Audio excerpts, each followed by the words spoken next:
നടൻ ബാബുരാജിനെതിരായ പരാതി ശരിവെച്ച് മലപ്പുറം SP ശശിധരൻ. തന്നോട് ജൂനിയർ ആർട്ടിസ്റ്റായ യുവതി പരാതി പങ്കുവെച്ചെന്ന് SP അറിയിച്ചു. താൻ കൊച്ചിയിൽ DCP ആയിരിക്കെയാണ് നടി സംസാരിച്ചത്. രേഖാമൂലം പരാതി നൽകാൻ ആവശ്യപ്പെട്ടെങ്കിലും ലഭിച്ചില്ലെന്നും ശശിധരൻ പറഞ്ഞു. നേരത്തെ ബാബുരാജിൽ നിന്നുണ്ടായ ദുരനുഭവം മാധ്യമങ്ങളോട് പങ്കുവെക്കുന്നതിനിടെയാണ് തന്റെ അനുഭവങ്ങൾ നിലവിലെ മലപ്പുറം SP ശശിധരനുമായി പങ്കുവെച്ച കാര്യം പറഞ്ഞത്. അദ്ദേഹം പരാതി നൽകാൻ ആവശ്യപ്പെട്ടിരുന്നു.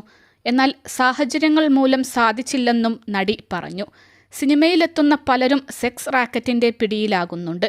ഈ മേഖലയിൽ ലഹരിയുടെ ഉപയോഗവും വ്യാപകമായുണ്ട്. ഇക്കാര്യങ്ങൾ ഏത് അന്വേഷണ ഏജൻസിക്ക് മുൻപിലും മൊഴി നൽകാനും തയ്യാറാണെന്നും നടി പറഞ്ഞു. ബാബുരാജിന്റെ ആലുവയിലെ വീട്ടിൽ വെച്ച് ലൈംഗികമായി പീഡിപ്പിച്ചെന്നാണ് ആരോപണം.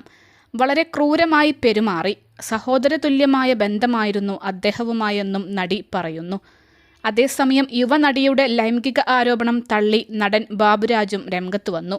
2019 ആലുവയിലെ വീട്ടിൽ വിളിച്ചുവരുത്തി പീഡിപ്പിച്ചുവെന്നാണ് പറയുന്നത്. 2015 മുതൽ 2020 വരെ താൻ താമസിച്ചിരുന്നത് മൂന്നാറിലാണ്. ഇല്ലാത്ത വീട്ടിൽ വെച്ച് കാണാത്തയാളെ പീഡിപ്പിച്ചുവെന്നാണ് പറയുന്നതെന്നും നിയമ നടപടിയുമായി മുന്നോട്ടു പോകുമെന്നും ആരോപണത്തിനു പിന്നിൽ മറ്റു ലക്ഷ്യങ്ങളാണെന്നും ബാബുരാജ് വിശദീകരിച്ചു.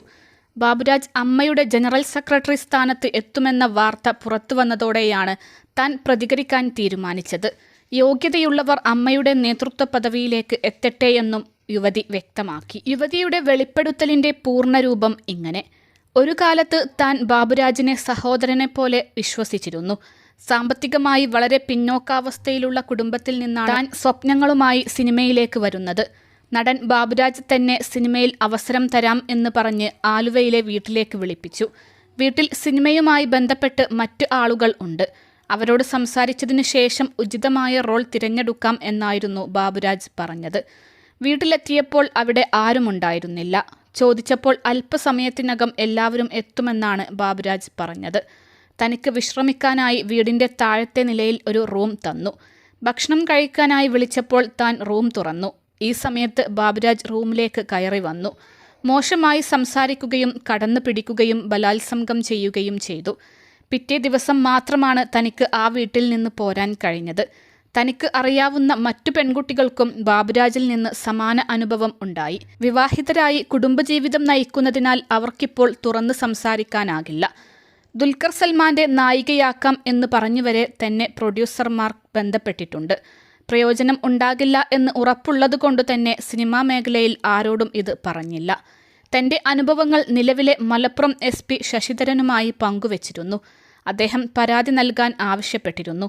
എന്നാൽ സാഹചര്യങ്ങൾ മൂലം സാധിച്ചില്ല. സിനിമാ മേഖലയിലേക്ക് വരുന്നവർ സെക്സ് റാക്കറ്റിന്റെ പിടിയിലാകുന്നുണ്ട്. ഈ മേഖലയിൽ ലഹരിയുടെ ഉപയോഗവും വ്യാപകമായുണ്ട്. ഇക്കാര്യങ്ങൾ ഏത് അന്വേഷണ ഏജൻസിക്ക് മുൻപിലും മൊഴി നൽകാനും താൻ തയ്യാറാണെന്നും പെൺകുട്ടി വ്യക്തമാക്കി. അതേസമയം തനിക്കെതിരെയുള്ള ആരോപണങ്ങൾ ആസൂത്രിതമാണെന്ന് ചലച്ചിത്ര താരം ബാബുരാജ്. 2019 താൻ മൂന്നാറിൽ ആണ് താമസം, ആലുവയിൽ അല്ല. ആലുവയിലെ വീട് മോശം അവസ്ഥയിലായിരുന്നു. 2020 കോവിഡ് സമയത്താണ് ആ വീട് നന്നാക്കി അവിടെ താമസിക്കുന്നത്. അമ്മയുടെ അടുത്ത ജനറൽ സെക്രട്ടറി താൻ ആണെന്ന് മനസ്സിലാക്കിയാണ് ഈ വെളിപ്പെടുത്തൽ. ആരോപണങ്ങൾ 100% തെറ്റാണ്. ആരോപണങ്ങളിൽ കഴമ്പില്ല. സംഘടനയുമായി ബന്ധപ്പെട്ടവരെ തളർത്തുകയാണ് ലക്ഷ്യം. ഇപ്പോൾ എന്തും വിളിച്ചു പറയാൻ പറ്റുന്ന സാഹചര്യമാണെന്നും ബാബുരാജ് വിശദീകരിച്ചു. അൽസലാമ ഐ ഹോസ്പിറ്റൽ 21 ലക്ഷത്തോളം സന്തുഷ്ടരായ ഉപഭോക്താക്കളും 2 ലക്ഷത്തോളം തിമിര ശസ്ത്രക്രിയകളും പൂർത്തിയാക്കിയ മലബാറിലെ ഏക കണ്ണാശുപത്രി. ലോകോത്തര നിലവാരമുള്ള ചികിത്സാ സംവിധാനങ്ങൾ, എല്ലാ നേത്രരോഗ ചികിത്സാ സൗകര്യങ്ങളും വിദഗ്ധരായ ഡോക്ടർമാരുടെ മേൽനോട്ടത്തിൽ. Al Salama eye hospital, hospital road, Perinthalmanna.